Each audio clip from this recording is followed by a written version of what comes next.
Sabe, tem artistas que lançam dezenas de álbuns.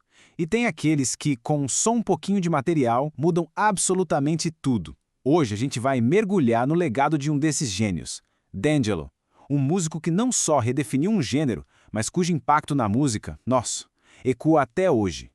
E para entender o peso da perda dele às vezes, a melhor coisa é ouvir os fãs. Essa frase aí, de um usuário do Reddit, ela resume o sentimento de muita gente. É a admiração por uma arte que beira a perfeição, e a dor de ver alguém partir tão cedo. A notícia caiu como uma bomba. No dia 14 de outubro de 2025, o mundo se despedia de Michael Eugene Archer, o artista que a gente conhece, claro, como D'Angelo. Vamos então entender a jornada desse músico tão inovador que nos deixou cedo demais. Para começar, vamos falar do impacto imediato que a morte dele causou e dos fatos que realmente marcaram o fim de uma era. D'Angelo faleceu com apenas 51 anos de idade, depois de uma batalha bem particular contra um câncer de pâncreas. Uma vida, interrompida muito cedo, mas que deixou uma marca que simplesmente não se apaga. E olha, o respeito não vinha só dos fãs, não. O Flea, do Red Hot Chili Peppers, expressou o que muitos músicos sentiam, e dizer que ele mudou o curso da música popular, isso não é exagero, de jeito nenhum.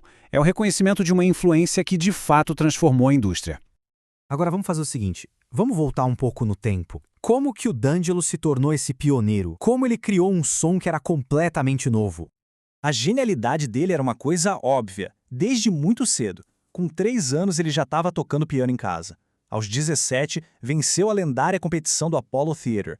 E aos 19 já assinava com uma gravadora gigante. Um caminho que, claro, levou ao lançamento do icônico álbum de estreia dele, Brown Sugar.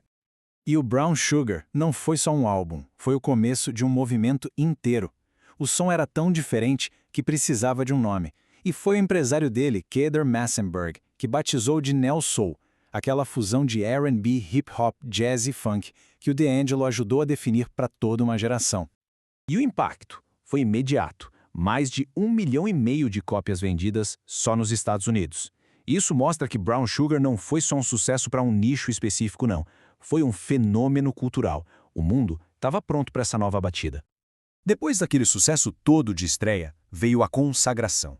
Mas junto com ela, também vieram desafios imensos que acabaram moldando o resto da vida e da carreira dele. Então, 5 anos depois, D'Angelo voltou com Voodoo. O álbum não só estreou no topo das paradas, como ganhou um Grammy e foi aclamado como uma obra-prima. Ele tinha chegado, sem dúvida nenhuma, ao auge. E bem no centro desse sucesso todo estava um videoclipe Untitled How Does It Feel? Uma peça visual minimalista, mas tão poderosa que virou um ícone na hora. Só que essa fama toda trouxe consequências bem pesadas, inesperadas. A revista Billboard, lá na época, capturou perfeitamente o impacto do vídeo. Aquela imagem do D'Angelo, vulnerável, carismático, transformou ele num símbolo sexual internacional, assim, da noite para o dia. E é aqui que a gente vê o grande conflito, né? De um lado, tinha o símbolo, esse ícone sexual aclamado no mundo inteiro. E do outro, o homem, Michael Archer, uma pessoa que se sentia super desconfortável com essa imagem, que estava lutando contra o alcoolismo e o luto pela perda de um amigo.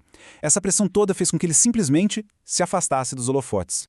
E que afastamento foi longo. A gente está falando de 14 anos, um hiato que virou quase uma lenda, sabe? Alimentando todo um mistério em torno de um dos maiores talentos de sua geração. E aí, quando muita gente já tinha até perdido a esperança, ele voltou.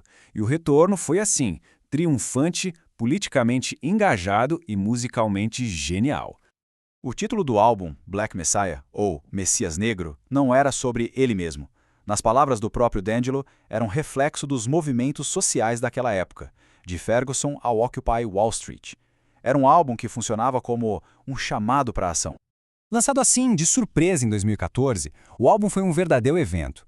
A recepção foi unânime, com uma nota quase perfeita no Metacritic. A crítica não teve dúvidas, saudou o disco como uma obra-prima e solidificou o status dele como um dos artistas mais importantes da sua geração. E os prêmios vieram para confirmar o sucesso. Mais 2 Grammys na estante, uma turnê mundial e ele ainda colaborou na trilha sonora do aclamadíssimo jogo Red Dead Redemption 2. D'Angelo não apenas voltou, ele voltou nos termos dele, mais relevante do que nunca. Isso tudo nos traz para uma reflexão final sobre o legado que ele deixou. Um legado que é único, na sua qualidade e na sua concisão. Essa tabela aqui resume a essência da carreira dele. Pensa bem, só 3 álbuns em quase 20 anos, mas cada um foi um evento. Brown Sugar criou um gênero. Voodoo o aperfeiçoou e Black Messiah usou esse gênero como uma plataforma para um comentário social urgente. São 3 pilares que sustentam um legado monumental. E aí a gente volta para a voz dos fãs, que, de novo, resume tudo perfeitamente. A ideia de uma discografia perfeita é um sentimento super comum. Cada álbum foi um clássico. E a admiração pela obra dele é tão grande quanto a tristeza pela perda. Os números do Grammy contam uma história bem parecida. 12 indicações e 4 vitórias.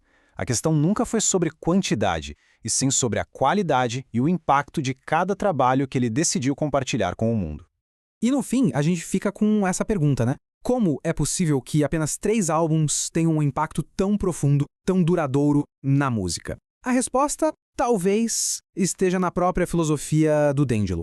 Um artista que sempre escolheu a perfeição em vez da quantidade, a arte em vez do artifício.